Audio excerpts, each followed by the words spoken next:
Hello, my name is Tyler Alonso, and I'm in Dr. Curious class. I'm doing the next video on the extra credit. I'm going to be going over the nerves and the plexuses in the body.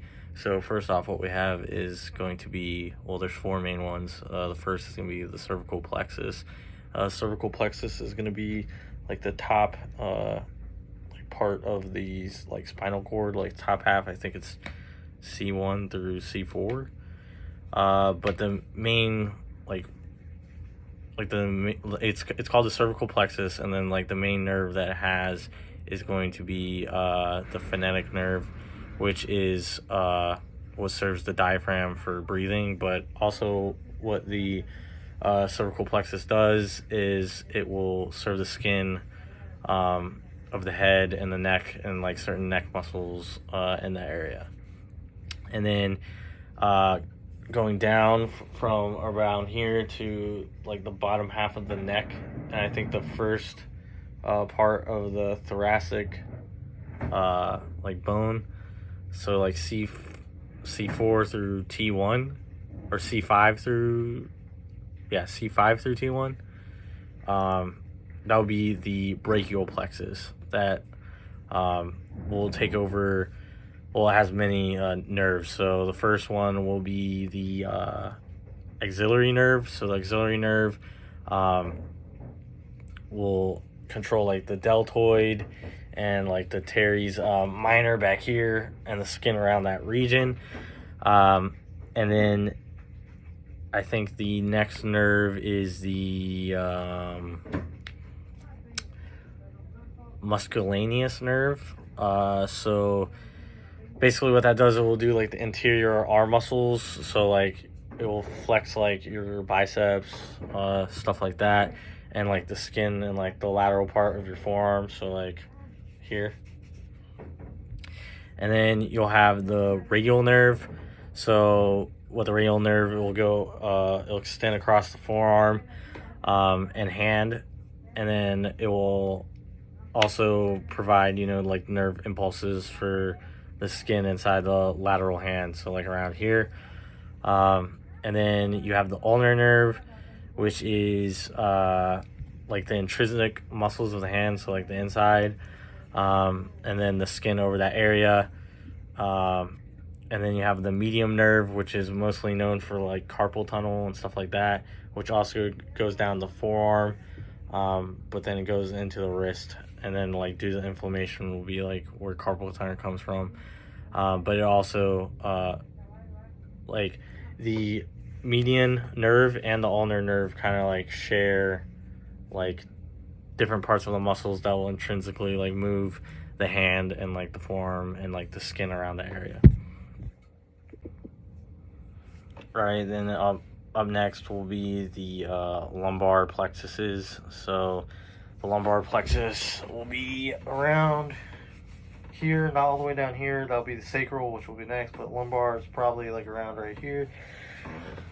So basically the nerves that'll be in this plexus will be the iliogastric and ilioglenial nerves, and basically what they do is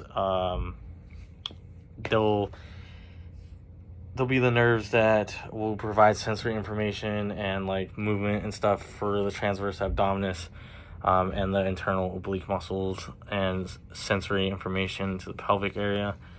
And then the next nerve will be the genitourinary nerve, which will give sensory information to the anteromedial thigh and the genitals for both sexes.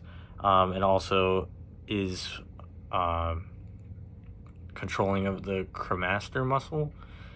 And then up next will be the femoral nerve, which will be the largest nerve in the plexus. This will have most of the intervention for the anterior thigh, and extend the knee, and also provide sensory information for the anterior and medial thigh. And then one of the biggest nerves is going to be the sphinx nerve for that, which will do the knee joint, medial leg, and foot. And then lastly, we'll have second to last will be lateral femoral cutaneous, I think. Yeah, cutaneous nerve.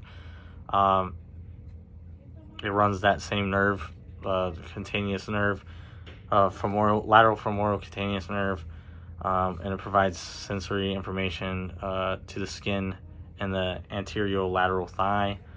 And then last will be the obturator nerve, which is located in the medial thigh, and will supply the medial thigh muscles and the skin like nerve impulses for the proximal and medial thigh. And lastly, we'll have the sacral plexus, which will be the L4 through the S4. The nerve will be, there's 5 nerves. Yeah, 5 nerves, which will be the superior gluteal nerve, the inferior gluteal nerve, the pudendal nerve, posterior femoral courteous nerve, sciatic nerve, and yeah, that's it. All right, so for the superior gluteal nerve, it's basically going to take up all the muscles other than the gluteus maximus in that area. So like the gluteus medius, tensor fascia, and lata muscles, and the gluteus minimus will be in this nerve. And then for the inferior gluteal nerve, that will be what takes over for the gluteus maximus. And then for the pudendal nerve, basically it's going to be like your pelvic floor and your anogenital sphincter muscles, so like the muscles like inside your ass, and then like sensory information for your genitals, and then you'll have the posterior femoral cutaneous nerve, which, evident by its name, is located in the posterior thigh. It provides sensory information to the skin of that area. And then the largest nerve that you have is going to be the sciatic nerve, which branches off into 2 and travels down the posterior thigh. So that first branch is going to be the tibial nerve, which is like motor, will be mostly like a motor intervention for the posterior muscles of the thigh, the posterior leg, and the foot for your leg. And then also it also has the sural nerve, which is a superficial sensory branch for that area, and supplies the skin to the posterior leg and foot, like nerve information, so you can like feel there. And then so for that second branch that comes off, the common fibular nerve, it'll divide into superficial and deep branches, and then the superficial area is going to give motor innervation for the lateral leg, and then the deep branch is going to give the anterior muscles of the leg to dorsiflex the foot and the intrinsic muscles of the foot so that it can move.